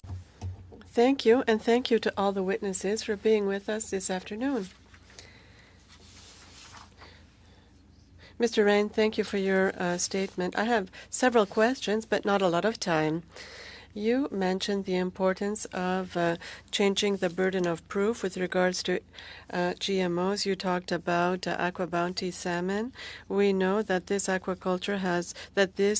salmon grows twice as fast as wild salmon. So can you explain how this characteristic must be considered within the framework of changing the burden of proof in order to establish what is not toxic in new genetically modified animals? Thank you for the question. When we talk about the burden of proof, what we're trying to say here is why have a genetically modified version when we have a wild version? And so for 15 years now, I've been following the file. For 15 years, Aqua Bounty has been saying that its salmon grows at twice the rate And the promotional video that they published when they announced their first production did not mention the fact that their salmon was growing at this fast rate. And on their website, it's now absent that their salmon grows so fast, though sometimes they might say to investors that the salmon grows faster. But right now, that's not the case. And the Norwegians are able to grow salmon, GMO salmon, as quickly as Aqua Bounty. And so why take risks of modifying living species that can contaminate the ecosystem if there's no advantage really for consumers? Yes, I think that what you said is to contaminate ecosystems. This is a major issue. Can you tell us what needs to be improved in S5, in Part 6 of S5 with regards to biotech? How can we improve this? Well, we brought forth 3 points. The First Nations need to be consulted in a free, prior and informed way, especially with a symbolic animal such as salmon. And I've been following the file on pesticides and GMOs, and I don't think that Environment Canada, Agriculture Canada, Health Canada is able to say that their studies are based on science because if it's not accessible. We saw this in many cases with the Monsanto papers, the tobacco papers. Unfortunately, the industry, generally speaking, has as its goal profits. So as the regulators, you need to protect the health of citizens and ecosystems by implementing regulations that will protect. And it's absolutely necessary to assess the contamination of ecosystems that can be caused by genetically modified animals. All of this needs to be free and transparent. Otherwise, we cannot say that the review by Health Canada. Yes, the senator responsible for that region said that he didn't even know what was happening in the plant. So we see that there's not a lot of transparency there. According to you, should regulation take into account the impacts of genetic pollution on biodiversity? You alluded to COP15. Should regulation take into account the impacts of genetic pollution on biodiversity because of the presence of these organizations in the environment? I imagine you're going to say yes with what you've just said. Well, yes, it's essential. This needs to be taken into account. When we look at what Environment Canada did on the authorization of Aqua Bounty, when you look at the report, you see that they said it would be very rare for this salmon to be released into the wild. But if it is, the ecosystem will be contaminated. So knowing that the Aqua Bounty plant on PEI is in fact found in an ecosystem where there is wild salmon, and this is not necessarily the case in other Aqua Bounty plants. It's necessary to take all precautions, especially where there's only one animal here. But in the future, there will probably be an acceleration of the marketing of these types of animals. Could you tell us how late Canada is if we compare with other countries? What you need to know is that Canada was the first country in the world to accept the consumption and production of genetically modified animal. Now there's Canada and the U.S. So is this it depends how you see this. Some people would see it as being early and not late. But we have to know that GMOs 30 years ago in the agriculture sector, we were being announced that it was to feed the world. And this would allow to have less famine. But 30 years later, what we're seeing is that 100% of all the GMO crops in Canada are done to tolerate herbicides, and this increases the use of herbicides. Sorry, we have to interrupt. Thank you so much, Mr. Chair.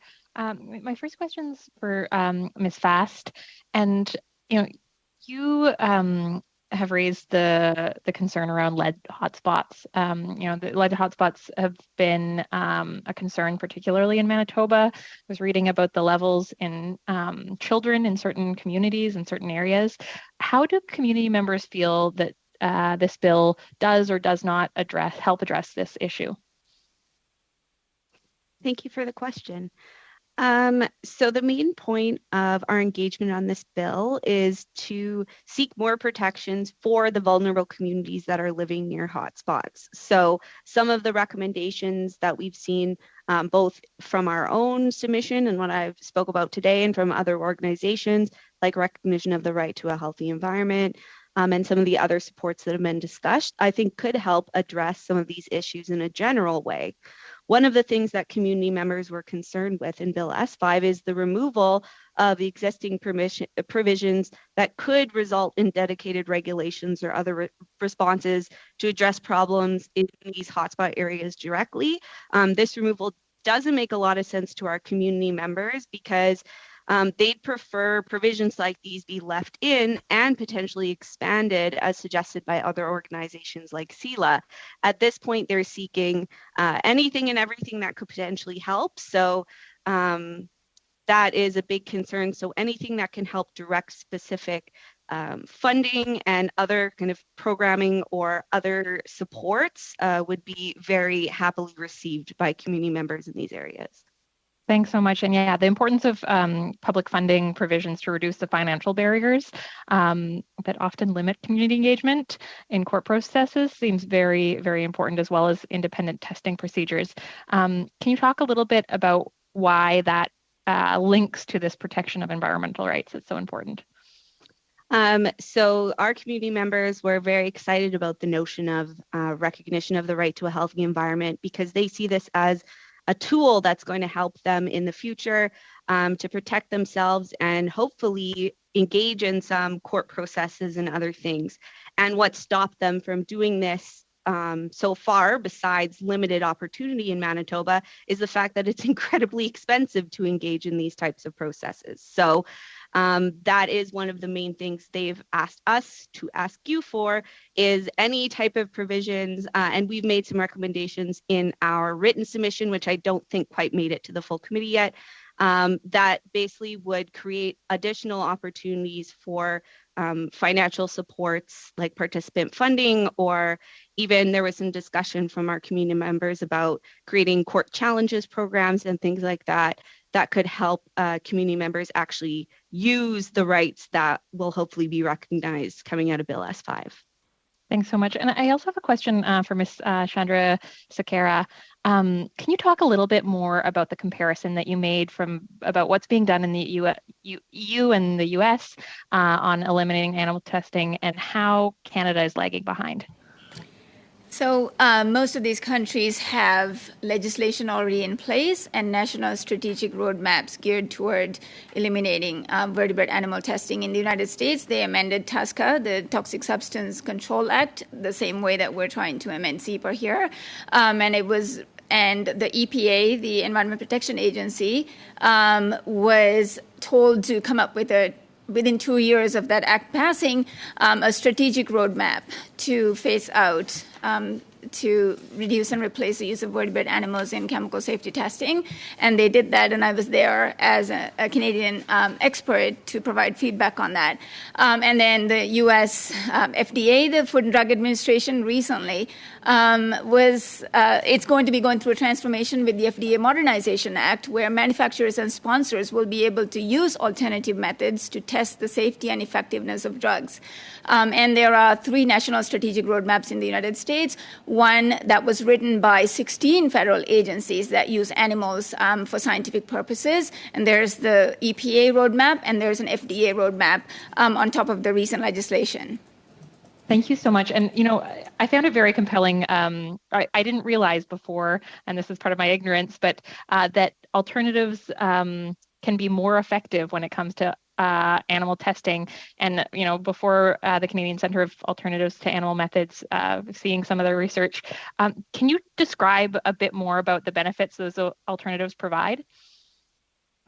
So the key benefits are they're cheaper, they're faster, and they're more predictive of human biology. And that's the most important thing, because most of these legacy animal methods, these are animals who have very many differences at various levels, and that they cannot accurately predict how we humans would respond to chemicals and drugs and other things that we're exposed to. With these new methods, we are able to capture human biology at different levels. We're using these integrative methods that can capture what happens to our genes, what happens at the cellular level, what happens at the organ level, and incorporate all of these using very sophisticated computational programs, and to also use these methods to think about the questions differently, because some of these methods, the animal methods that were developed in the 50s and 60s, they were never really validated to see if they were predictive of human biology. They were just adopted in many cases, and now we're seeing that they cannot address some of our questions. Okay, One example is developmental neurotoxicity. So this is looking at the toxicity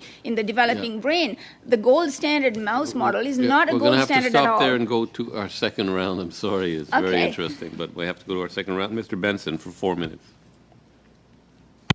Well, thank you, Chair, and thank you to all the witnesses here today. Mr. Masterson, you've got a long history with the Reliable or Responsible Care Initiative. Maybe you could give us a little bit of background on what that is and tell us how your members of that initiative, live up to the standards that has been set by the Responsible Care Initiative, and also just how the Responsible Care Initiative can work to help us have a healthier environment and how it's implemented through S5. Our industry is extremely proud of responsible care. This was founded in Canada in 1985. It's now practiced in 73 countries worldwide and by 95% of the top 150 chemical companies worldwide. It is the global ESG standard for the chemistry sector. It's also a condition of membership for our association. We're a club of leaders, so when we come to the table, you're not getting the perspective of the entire chemistry industry, you're getting the perspective of the leaders who are committed to continual improvement and betterment of the environment and betterment of society. At its heart, the initiative covers more than 170 different requirements that go well beyond any regulation in Canada. It does oblige the members to take proactive efforts to protect the environment, worker, community, customer, and consumer health. More broadly, though, and that's why we've been so involved with this process, both with the regulators but also with other stakeholders, it's intended to ensure the industry has awareness of and is responsive to society's changing expectations for the industry. And you can see that no more so than in the last 4 years. This is an initiative that back in 1985 was largely focused on what happened inside our plant gate. That's not enough for society today. So in the last 4 years, what you've seen is we have integrated commitments to Indigenous reconciliation and engagement into responsible care. And just this past month, our board of directors also included commitments to diversity, equity, and inclusion. And this is really important because one of the things at the heart of responsible care is all these elements are auditable once every 3 years, and the reports are made publicly available. So it's not just an empty commitment. Yes, I'm going to address Indigenous engagement and reconciliation. Yes, I'm going to address diversity, equity, and inclusion. I'm going to do it. I'm going to have a formal process to do it. I'm going to work with my critics and stakeholders to do it, and I'm going to be audited and publicly reported for the results. So we think it's a world-class initiative. In fact, it is a world-class initiative, and we appreciate the opportunity to let parliamentarians know more about it. Thank you. Well, thank you. That was a great answer. Now, considering that in Schedule 1, they're going to be creating 2 parts and requiring certain substances to have a higher risk management, do you think it is appropriate that there is a pollution prevention plan for every substance listed in the Schedule 1? So a pollution prevention plan, or a P2 plan, is a form of risk management, and really at the heart of decisions made about risk management is the risk management has to be tied to the risk assessed. So experts currently have a variety of risk management tools at their disposal, depending on the degree of risk that is posed by that substance. And this ranges from, on one side, pollution prevention to, on another side, prohibition. There are also regulations under SEPA and other acts through the use of Best Placed Act that can be used for risk management.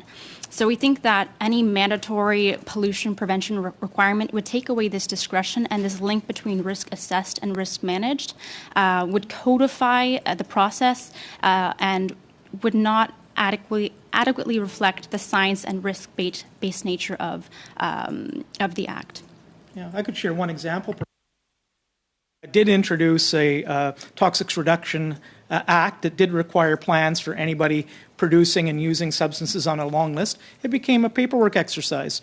Here you are, maybe you're manufacturing sulfuric acid, which is an important component that goes into and out of the mining industry. Maybe you're manufacturing chlorine in Quebec, and suddenly you have to come up with a plan to what? Sorry, reduce we the have to production of stop. chlorine? We have It's to not stop very there. Yeah, effective. we'll go to Mr. Dogood for 4 minutes, please. Thank you, Mr. Chair, and thanks to all of our excellent witnesses today. I have two questions, one to Mr. Masterson and Ms. Morrison, and the other to the Manitoba Eco Network, Ms. Fast. And if you could just keep it to a couple of minutes, I'd appreciate it, because I'd like to get to my Manitoba colleagues. We've got a little bit of a bias there. So Mr. Couric mentioned that you had a joint submission with some of the environmental groups, which frankly was very, very heartening to see. I'm aware of some of the behind-the-scenes activities on C28, which for the most part, I think everyone involved in the debate was pretty happy with. Amendments have come from the Senate that we're dealing with right now. I wonder if you have made the same kind of efforts, and environmental groups have made the same kind of efforts to kind of come together and on issues like confidential business information to see, you know, what might be possible, because there's obviously a confidence gap. On the other hand, we want innovation. We want to protect IP. We want those goals. We want public confidence. We want innovation. Is there a third way, as I was suggesting the other day, or full stop? Are you? Perhaps there is space if we go back to the original report into committee.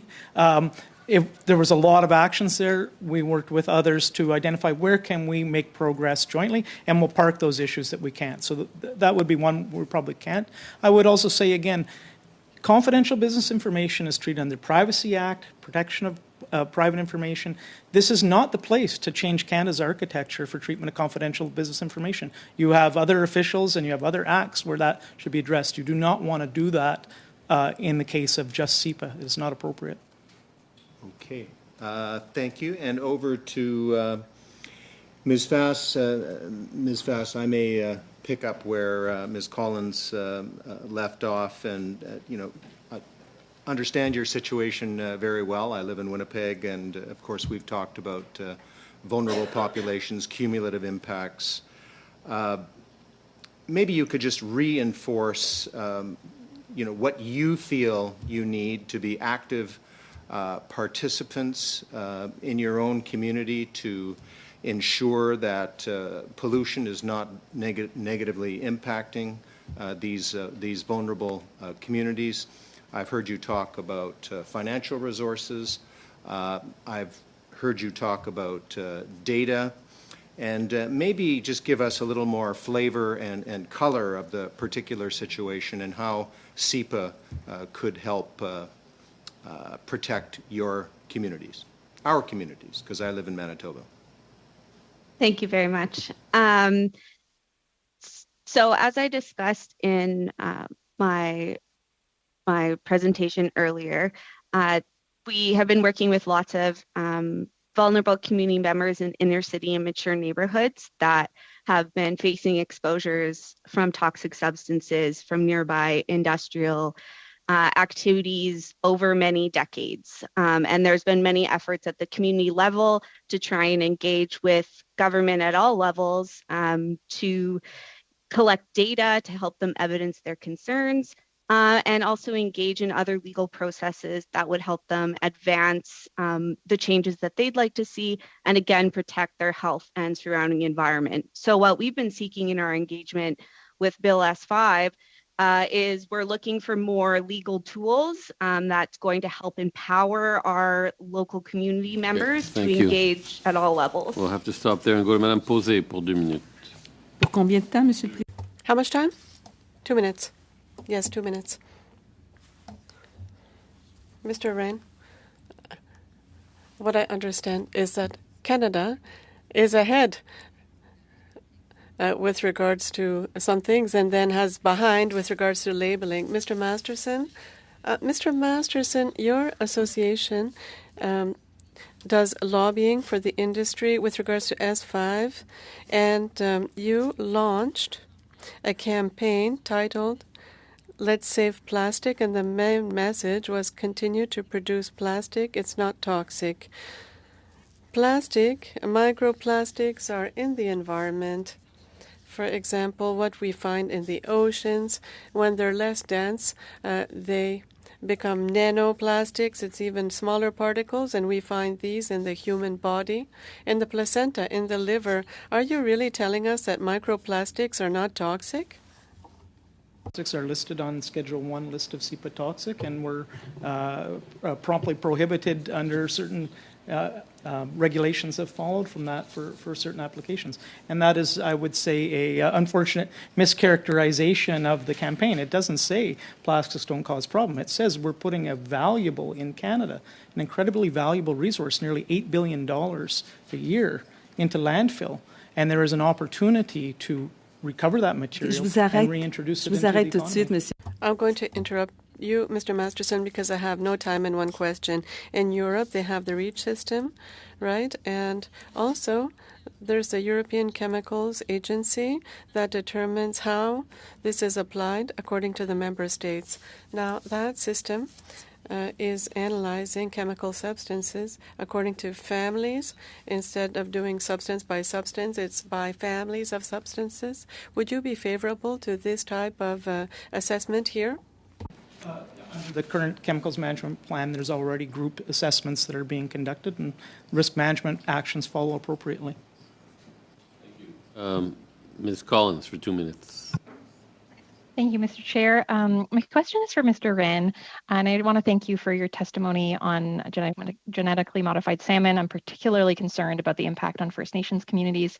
Wild salmon populations have been declining, and their survival is threatened by a variety of environmental factors. And many First Nations on the West Coast, and in particular in the area that I live on the Salish Sea, have expressed strong opposition to genetically engineered salmon and deep concerns about the threat it poses to their food systems, their culture, and the ecosystems that these nations have stewarded for millennia.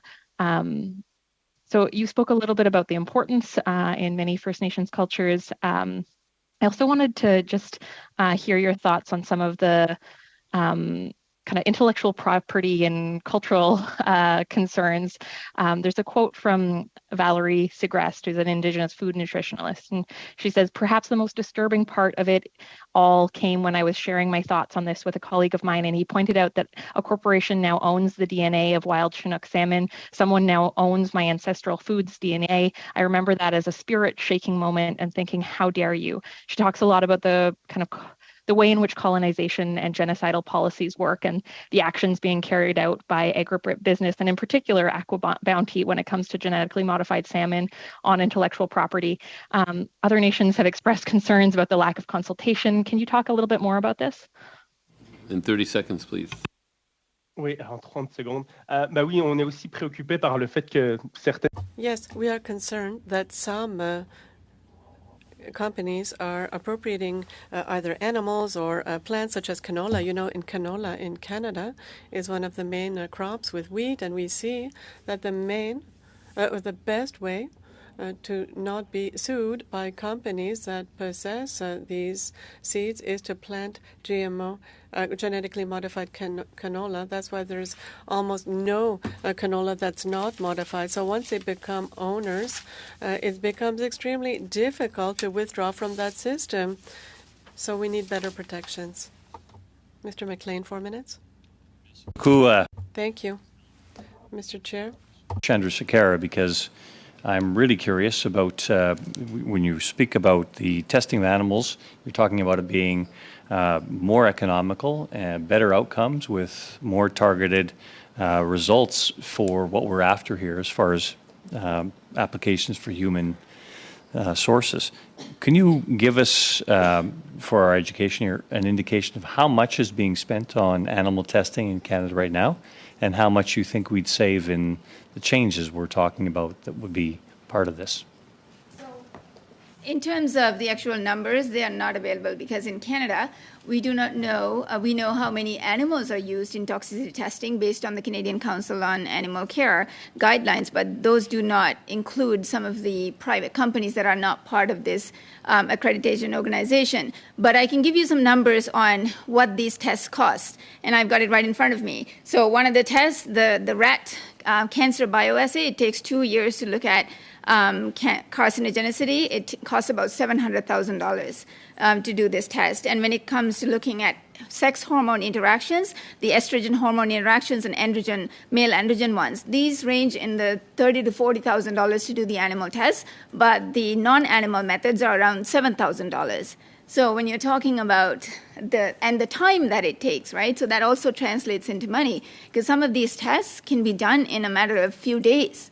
Whereas the animal tests take weeks and months, and even the 2 years for reproductive testing and for cancer bioassays, things like that.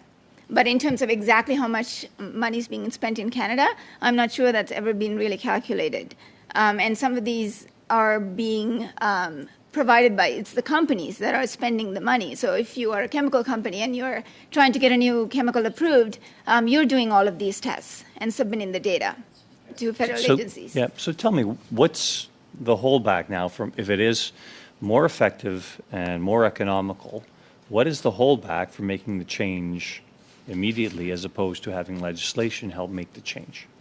I don't think there is enough of an incentive for everyone to adopt these technologies. And that's where legislation comes into place, that this is what happened with the cosmetics industry in the European Union, that when the EU government said that you're now no longer going to be able to test on animals within a certain period of time, the innovators, the companies, the researchers, the government came up with a plan on how to accommodate that. And right now we have issues with quote-unquote validation. So all of these new data that are being generated from these new methods are being compared constantly to these old animal methods. And that's really hindering our progress. And even the ones that are really far advanced, they are not being adopted by regulatory agencies around the world at the pace and the scale that they should be adopted in. So those are really holding us back. But with legislation, we could kind of enforce that and give them an option to do it quickly. It's the bump forward you talk. Okay, thank you. I had one question because I was curious from Mrs. Fast. Went through your submission here, and I wasn't clear the difference between Manitobans and the rest of Canadians as far as the application of this law and why you see that the current law doesn't serve Manitobans as well as it serves other Canadians. In just a quick explanation, if you could, please. 15 seconds, please. I was referring to the fact that at the provincial level, some jurisdictions have recognized environmental human rights, and in Manitoba at the provincial level, we do not. Thank so you. That is what I was referring to. Mr. Weiler. Thank you, Mr. Chair. I'm going to be ceding my time to Ms. Taylor-Roy. Taylor-Roy. Thank you, Mr. Weiler, and thank you to the chair. My questions I'd like to direct to Dr. Chandrasekhara. I hope I've pronounced that correctly.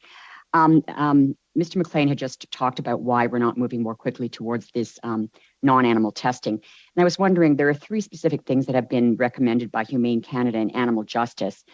And I'm wondering what your thoughts are. I'll just quickly go through them and turn it to you because I know we don't have much time. But one of them was including a target date to phase out toxicity testing on animals as a way to encourage faster progress towards this. The second was, instead of including the replace, reduce, and refine, removing refine. I know you talked about defining it, but they suggest we remove that. And secondly, as requiring it only being used as a last resort, especially by the ministry in Canada. And I just want to read one quick thing from one of the animal justice brief that was submitted. Most of the tests that are done on animals fall into category E, which are the most toxic of the tests. And these tests can involve forced ingestion followed by vomiting, forced inhalation causing throat and lung irritation, and burning to animals restrained in inhalation chambers. And then once it's done, the animals are killed. I mean, I think when the alternatives are here, it behooves us to try and move more quickly to reduce the suffering of these sentient beings. But your thoughts on these three things, please, Ms. Dr. Chandra-Sakara. So I agree with the recommendations that were put forward by Humane Canada and Animal Justice. I've seen their briefs, and that this is along. And what I've proposed in my brief that you will get to see soon is also along the same lines, that you need to make the language a little bit more specific, practicable and scientifically justified instead of reasonably possible. And also with refinement, we have to be a little careful here, because for the foreseeable future, we are going to be using animals, and those animals deserve better care. So if we're going to be refining, my proposal is that we need to make sure the procedures are being refined to minimize pain and suffering and distress, and not just improving cage size or giving them extra bedding. So in that case, refinement will still play a role until we're able to replace all animal testing, which will take a little bit of time. And sorry, I forgot the last section, the thing that you mentioned. Was the use of animal testing as a last resort?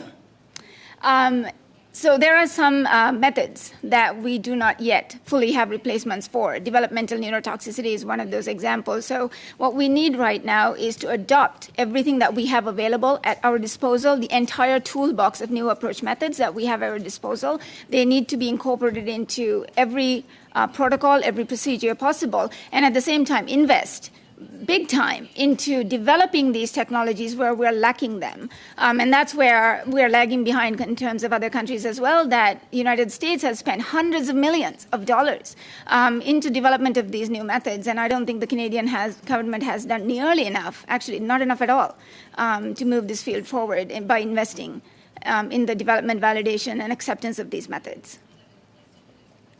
Thank you very much. And I'll cede my time back to Mr. Weiler or whoever wants it. I just had that one. There's 30 seconds up for grabs here. No? Okay. Well, I want to thank the witnesses first, but Mr. Duguid moves adjournment. I don't see any objections, so thank you to the witnesses and everyone. Weekend. Thank you very much. We'll see you next week. Thank you very much. Thanks to the witnesses.